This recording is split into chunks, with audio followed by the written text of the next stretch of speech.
So hi friends, welcome to BioStudy with Nikhil YouTube channel. Here we learn biology in simple way. Okay, so in this today's video we will be discuss about the class 12th science chapter number first gravitation.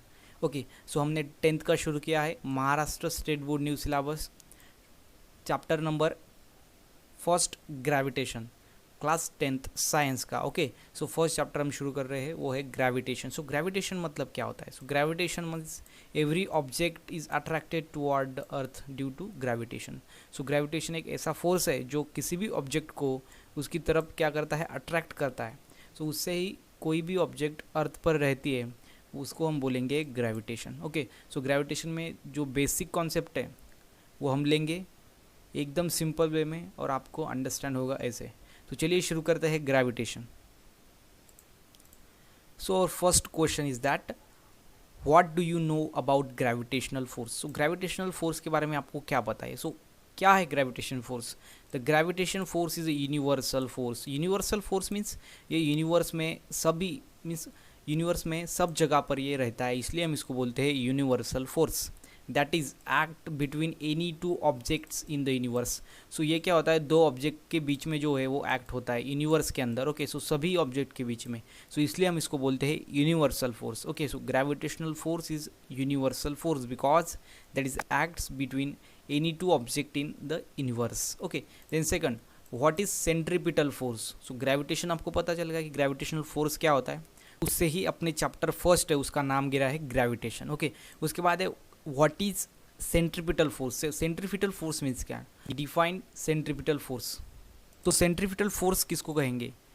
In uniform circular motion. So uniform circular motion means क्या? Circular motion means motion of particle along the circumference of circle is called as circular motion.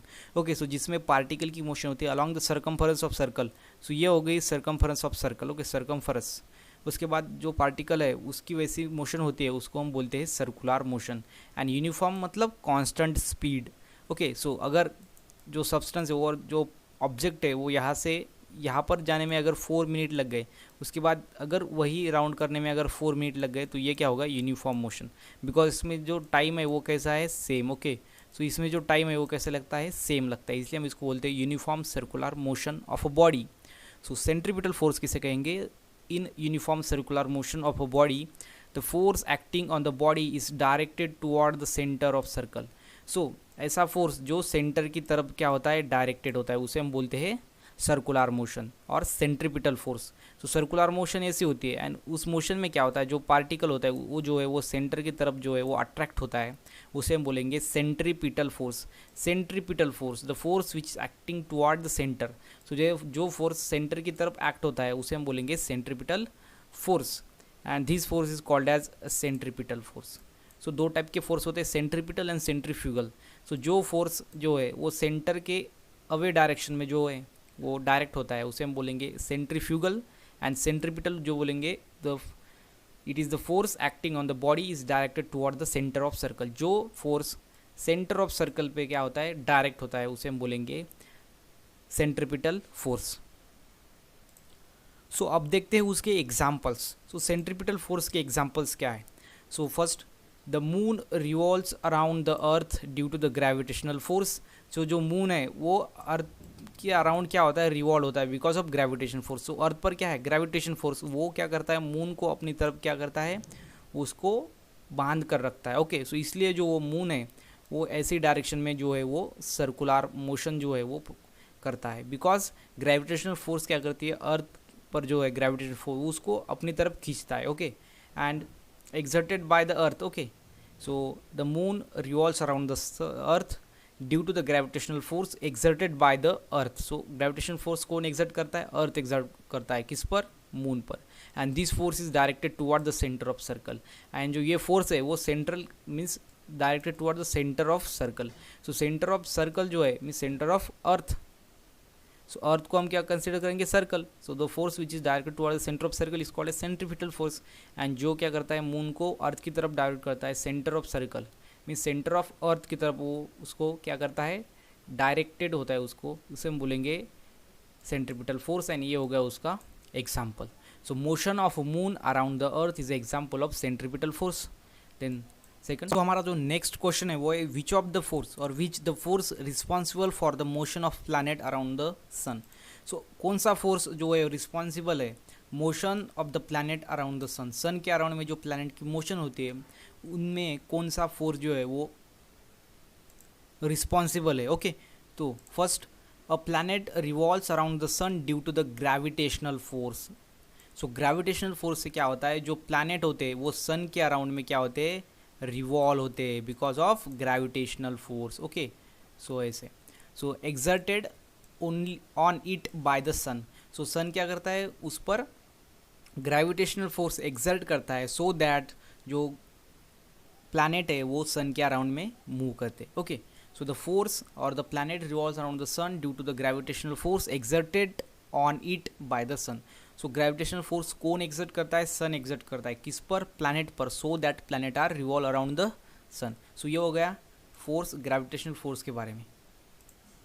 सो अब देखते हैं Kepler's law. So Kepler's law क्या कहते हैं, सो जो planet होते हैं वो सन के अराउंड में क्या होते हैं, रिवॉल्व होते हैं बिकॉज ऑफ ग्रेविटेशनल फोर्स। सो इस पर ही केपलर्स ने क्या किया, तीन लॉ को क्या किया, प्रोड्यूस किया। सो फर्स्ट लॉ क्या कहता है केपलर्स का, उसके बाद देखेंगे सेकंड लॉ क्या कहता है, उसके बाद देखेंगे थर्ड लॉ क्या कहता है। सो फर्स्ट देखेंगे केपलर्स फर्स्ट लॉ।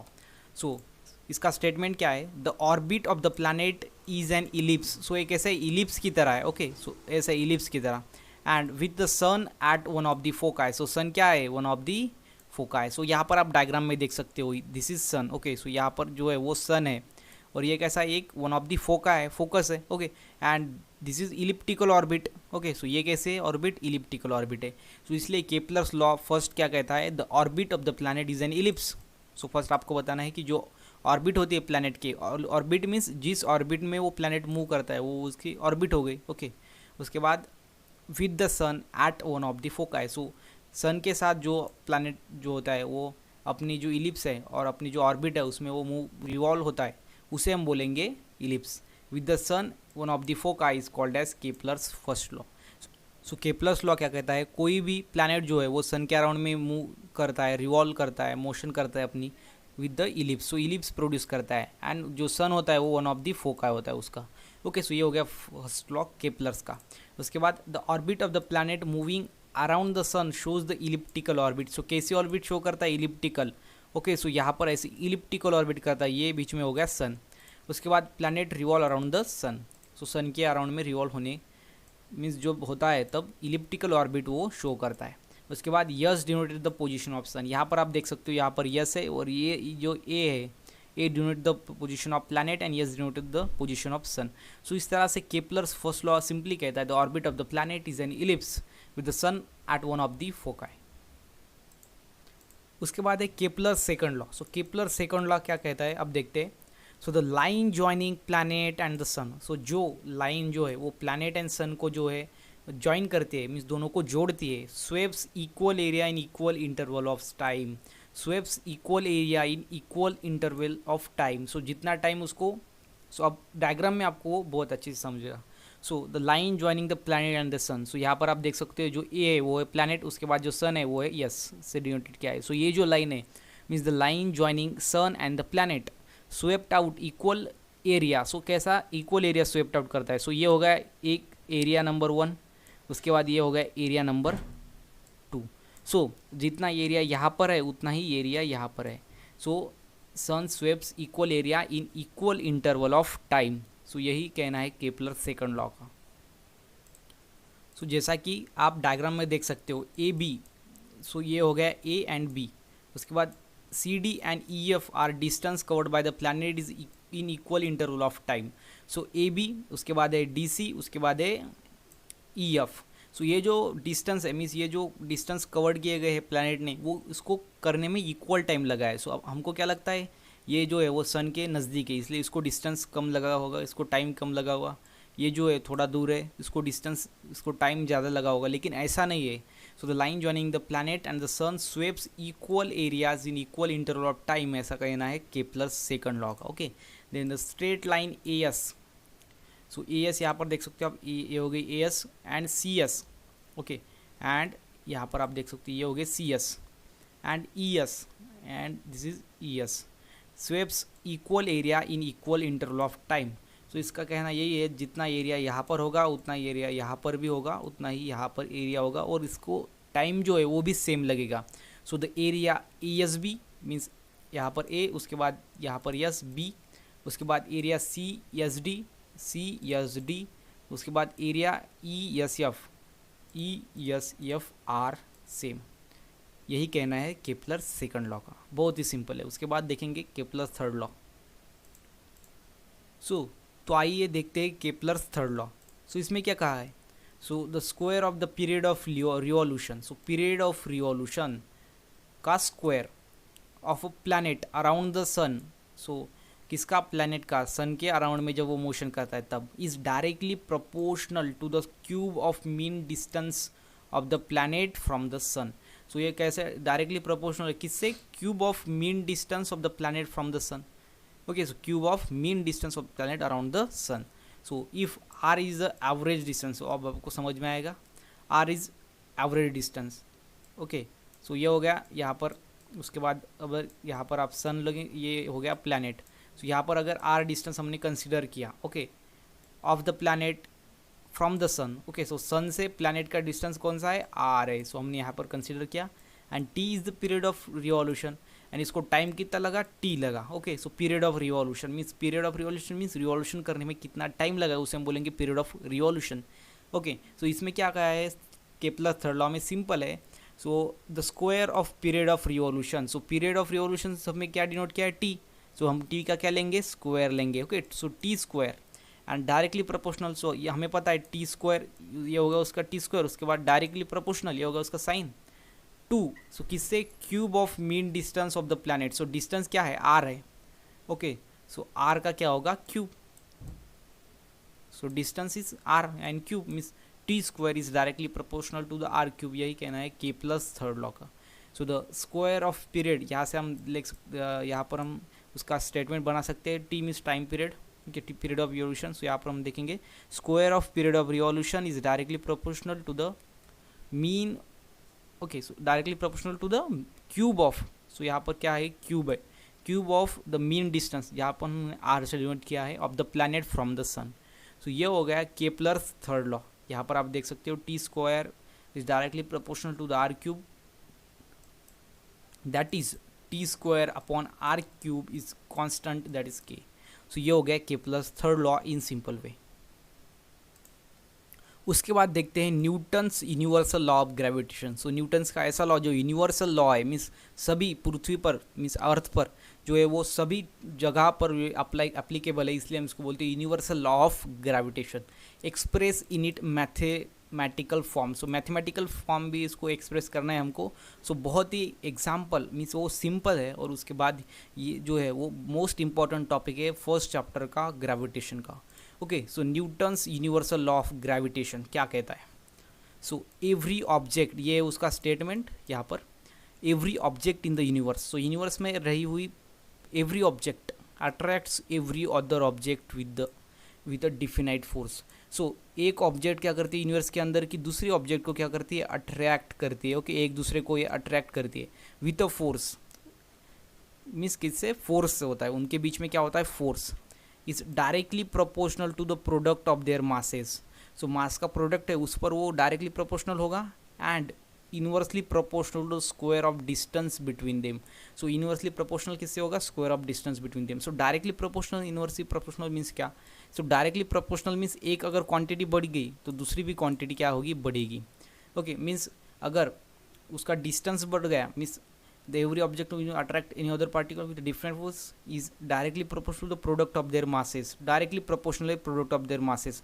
so उसका मास का प्रोडक्ट कितना है उससे डायरेक्टली प्रोपोर्शनल है, मीन्स फोर्स बढ़ेगा अगर उसका मास ज़्यादा होगा, फोर्स घटेगा उसका मास भी घटेगा, मीन्स उसका मास कम होगा तो फोर्स भी उसमें कम लगेगा, मीन्स डायरेक्टली प्रोपोर्शनल है। एक क्वांटिटी बढ़ गई तो दूसरी क्वांटिटी भी बढ़ जाती है, लेकिन इनवर्सली प्रोपोर्शनल में ऐसा नहीं होता, एक क्वांटिटी अगर बढ़ गई तो दूसरी घट जाती है, मीन्स कम हो जाती है। Okay, and inversely proportional square of distance between them, अगर उनका square of distance means distance अगर बढ़ गया तो फोर्स कम लगेगा, एंड डिस्टेंस अगर घट गया तो फोर्स ज़्यादा लगेगा। लेकिन पहले में क्या है, मास में है। Okay, so mass means and weight, so हम बाद में देखेंगे मास एंड वेट में क्या जो है डिफरेंस है।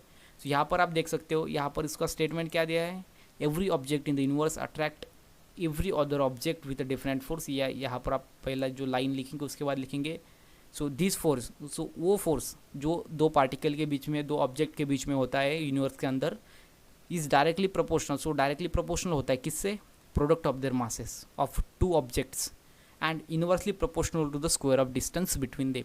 सो मैथमेटिकल फॉर्म कैसे लिखेंगे, कंसिडर टू ऑब्जेक्ट्स, यहाँ पर टू ऑब्जेक्ट कंसिडर करेंगे, उसका मास क्या होगा m1 and m2।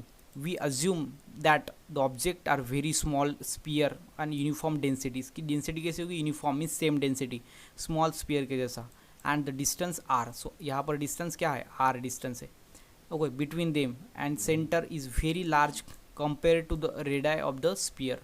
Okay, so यहाँ पर आप देख सकते हो, यहाँ पर m1 मीन्स मास, जो पार्टिकल है उसका मास m1, उसके बाद m2 दूसरे पार्टिकल का मास, ओके, एंड उसके बीच में क्या है, फोर्स है, ये हो गया, क्या हो गया, gravitational force of two bodies. So इसके बीच में जो डिस्टेंस है उसे हम क्या बोलेंगे, r बोलेंगे। ओके, सो इसका जो है फार्मूला कैसे निकलेगा, सो फर्स्ट हमें क्या कहता है, फोर्स जो लॉ है means Newton's law of gravitation, वो क्या कहता है, फोर्स, सो क्या होता है, every object in the universe attract every other object with a force, so उसके बीच में फोर्स होता है, उसे हम बोलेंगे फोर्स। ओके, सो ये हो गया force is equal to, so ये कैसा होता है, this force is directly proportional to the product of their masses, so किससे प्रोपोर्शनल होता है, directly product of their masses, so product यहाँ पर क्या है m1, उसके बाद है m2।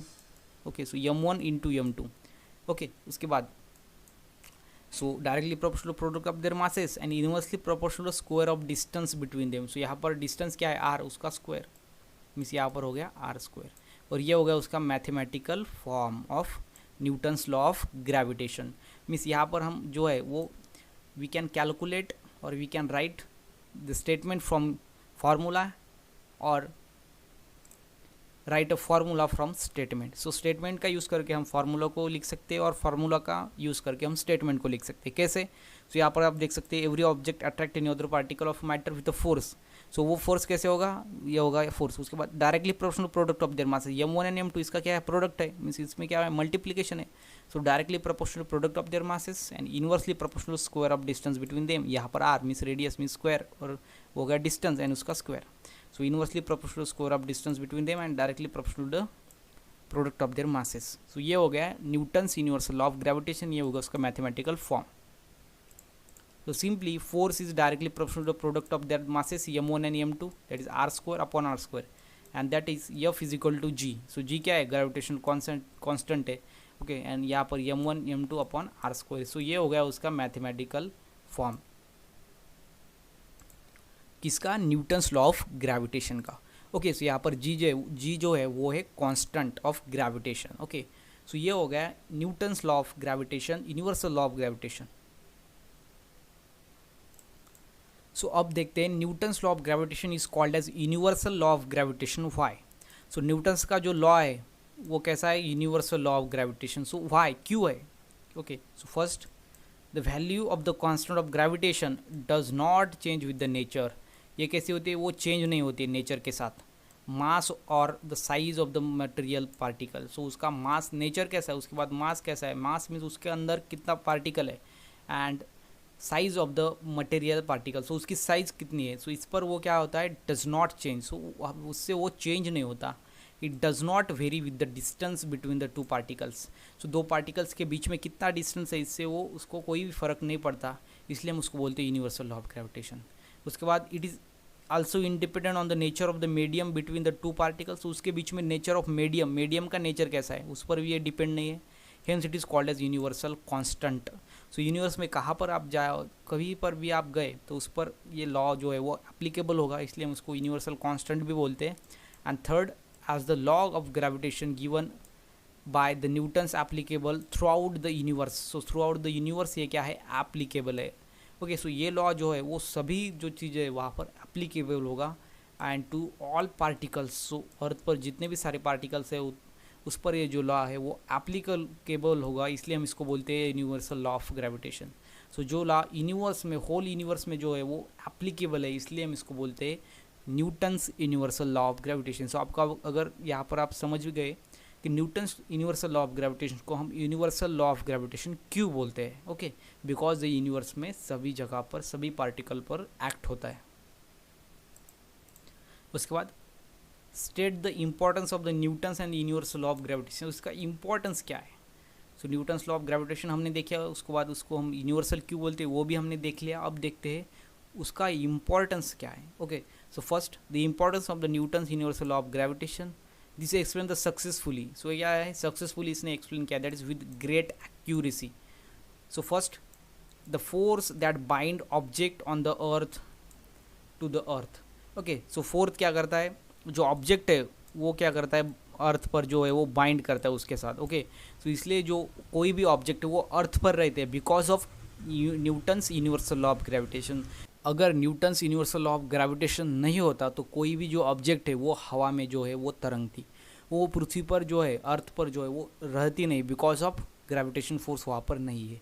सो ग्रेविटेशन फोर्स है इसलिए कोई भी ऑब्जेक्ट अर्थ पर टिकी हुई है because of gravitational force. So ये है उसका फर्स्ट इंपॉर्टेंस। उसके बाद है the motion of the moon and the artificial satellite around the sun. So moon and artificial satellite जो हम जो है वो छोड़ते हैं आर्टिफिशियल सैटेलाइट, उसके बाद है मून। सो इसकी जो मोशन है around the sun around the earth, so earth के अराउंड में जो मोशन है मून की और सैटेलाइट की आर्टिफिशियल सैटेलाइट, उसे हम बोलेंगे because of Newton's universal law of gravitation. So ये क्या करता है मून को अर्थ की तरफ जो है खींचता है, ये फोर्स क्या करता है मून को अर्थ की तरफ खींचता है, इसलिए जो मून है वो अपनी जो ऑर्बिट है उसमें ही मूव करता है, उसके बाहर जाता नहीं because of universal law of gravitation. उसके बाद the motion of the planet और asteroids comets ETC around the sun. So ये जो मोशन होती है प्लैनेट्स की एस्ट्रोनॉइड की उसके बाद कॉमेट्स की because of universal law of gravitation. So इसका यही इम्पोर्टेंस है।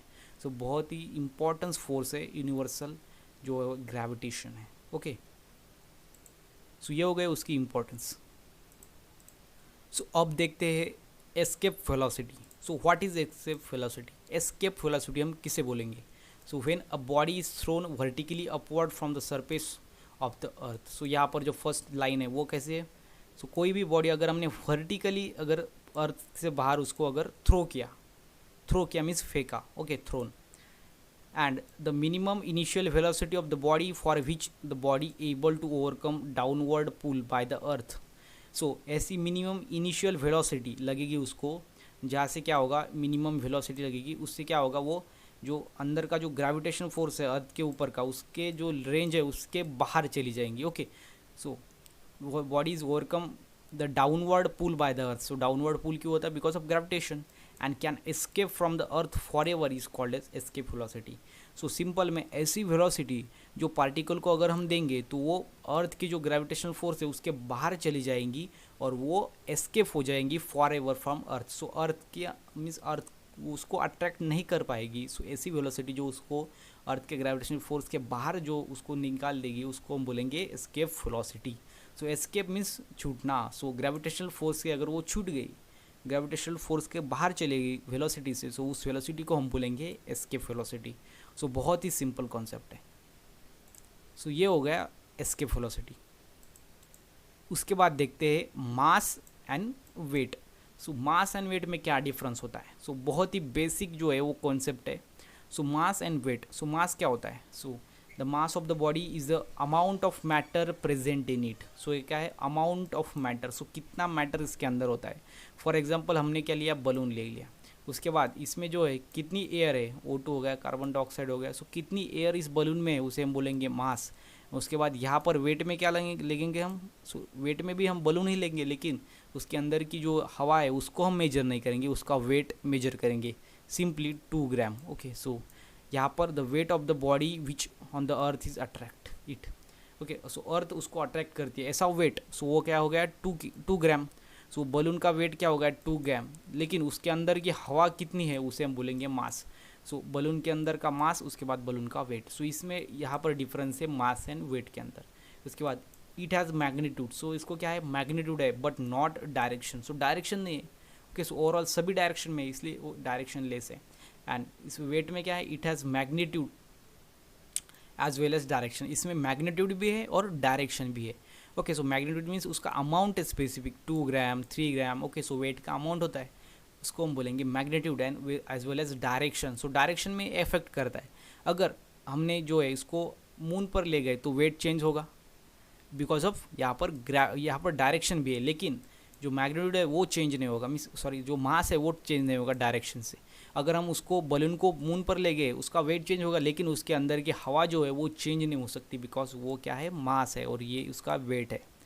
Okay, so it can never be zero. So जो मास है बॉडी का जीरो नहीं हो सकता, एंड जो वेट है it change from place to place. So place to place change होता है। सो अर्थ पर अलग दिखता है, उसके बाद मून पर अलग दिखता है। सो प्लेस टू प्लेस क्या होता है, चेंज होता है। ओके, सो यही है वेट। उसके बाद its SI unit is kilogram. Okay, so kilogram इसका एसआई यूनिट है, and its SI unit is newton. So mass का एसआई यूनिट क्या है, किलोग्राम, एंड जो वेट है उसका क्या है, न्यूटन। ओके, सो ये हो गया मास एंड वेट के बारे में। सो आपको सिंपल में उसको अंडरस्टैंड करना है। सो यहाँ पर हमने देखे चैप्टर फर्स्ट जो ग्रेविटेशन है उसके जो बेसिक जो पॉइंट है वो लिए हमने, universal law of gravitation, gravitational force, escape velocity, उसके बाद केपलर्स लॉ। सो ये जो है उसका बेसिक, उसके बाद मास, वेट। ओके, उसके बाद यूनिवर्सल लॉ ऑफ ग्रेविटेशन, उसका इंपॉर्टेंस, उसको हम यूनिवर्सल लॉ ऑफ ग्रेविटेशन क्यों बोलते हैं। सो आपका 90% जो है मैंने जो है वो चैप्टर एंड कर दिया, उसका जो कंसेप्ट है वो हमने लिए है। ओके, सो यहाँ पर जो है वो फर्स्ट चैप्टर हमारा कंप्लीट हुआ। So thanks for watching bio study with Nikhil YouTube channel. Please like and subscribe to our channel. Thank you so much.